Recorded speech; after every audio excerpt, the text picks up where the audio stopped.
Hello guys, सभी को राम राम। विनायक जी की कहानी और कार्तिक करवा चौथ व्रत कथा।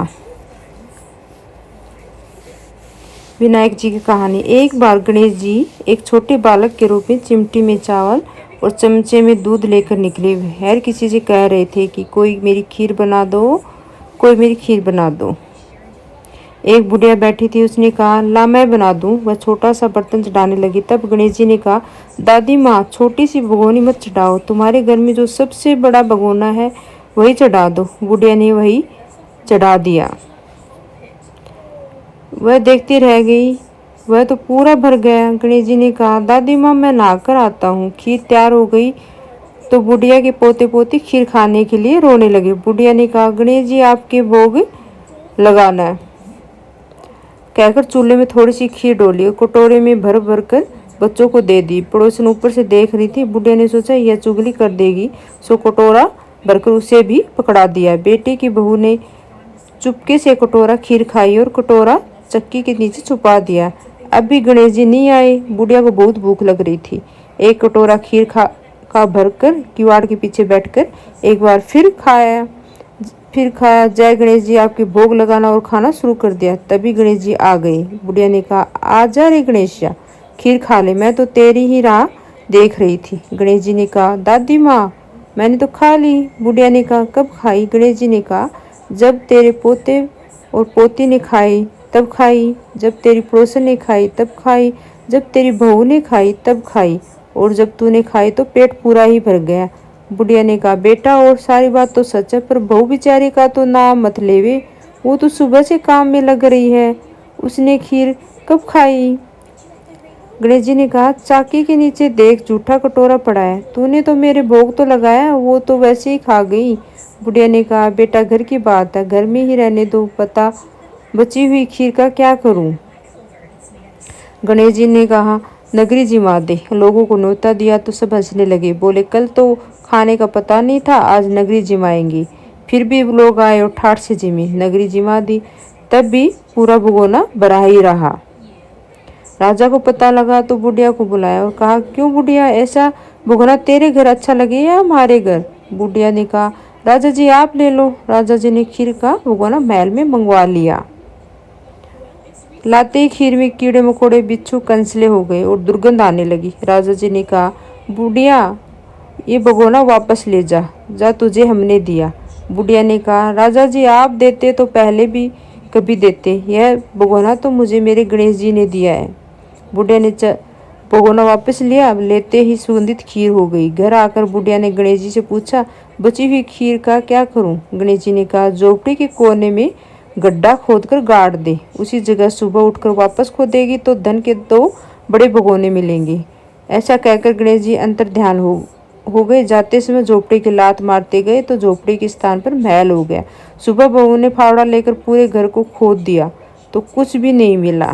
बहू ने कहा, सासू जी, थारे गणेश जी तो झूठो है। सासू ने कहा, बहू, हमारे गणेश झूठो तो नहीं है, ला मैं देखूं। वह सुई लेकर खोदने लगी तो टन टन करते 2 धन के भगोने निकल आए। बहू ने कहा, सासू जी, गणेश जी तो साचो ही है। सास ने कहा, गणेश जी तो भावना के भूखे हैं। ये गणेश जी, जैसा तुमने बुढ़िया को दिया वैसे सबको देना। कहानी कहने वालों, हुकारा भरने वालों, कहानी सुनने वालों, सबको देना। कार्तिक करवा चौथ व्रत कथा। एक साहूकार के 7 बेटे और एक बेटी थी। 7 भाइयों की बहन लाड प्यार में रहती थी। भाई भोजन करते तो बहन के साथ करते। कार्तिक में जब करवा चौथ का व्रत आया तो बहन ने व्रत रखा। भाई जब भोजन करने बैठे तो बहन को बुलाया। बहन ने कहा, आज मेरा व्रत है, चांद उगने पर भोजन करूंगी। भाइयों ने शाम को सोचा कि हमने तो सुबह भोजन किया था, तब भी भूख जोरों से लगाई, यह तो सुबह की भूखी है, इसे तो और भी ज्यादा भूख लगी होगी। ऐसा विचार कर एक भाई ने दीपक जलाकर चलनी से ढककर उसका प्रकाश दिखा दिया। बहन ने अपनी भाभीयों से कहा, चलो दर्शन करके अर्घ्य दे लो। भाभीयों ने कहा, आप जाओ दीदी, हमारा चांद तो अभी नहीं उगा है।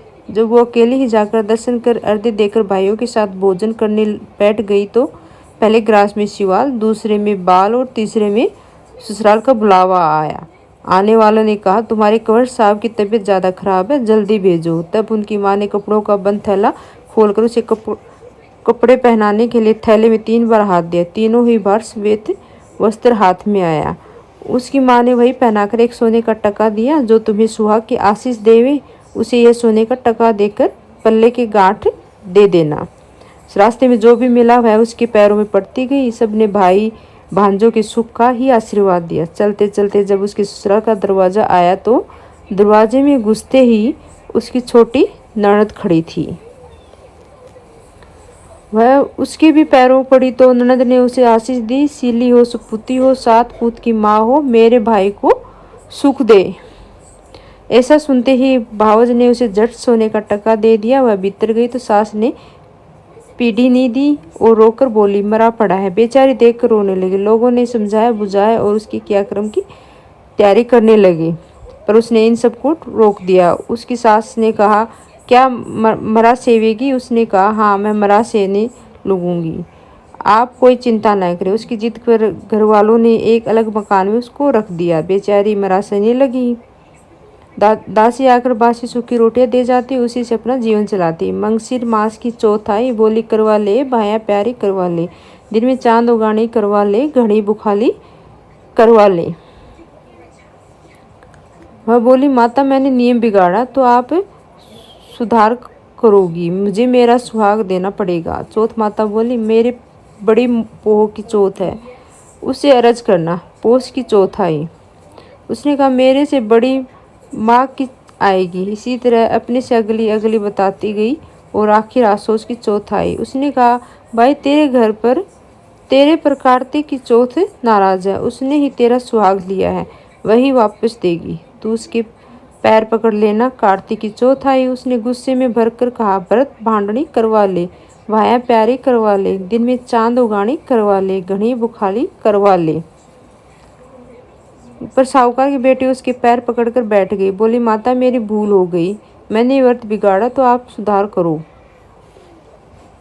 उसकी विनती देखकर चौथ माता को दया आ गई। वह खुश हो गई। आंखों में से काजल, नाखूनों में से मेहंदी, मांग में से सिंदूर और टीका में से रोली निकालकर चीटी उंगली से छीटा उसके पति को दे दिया।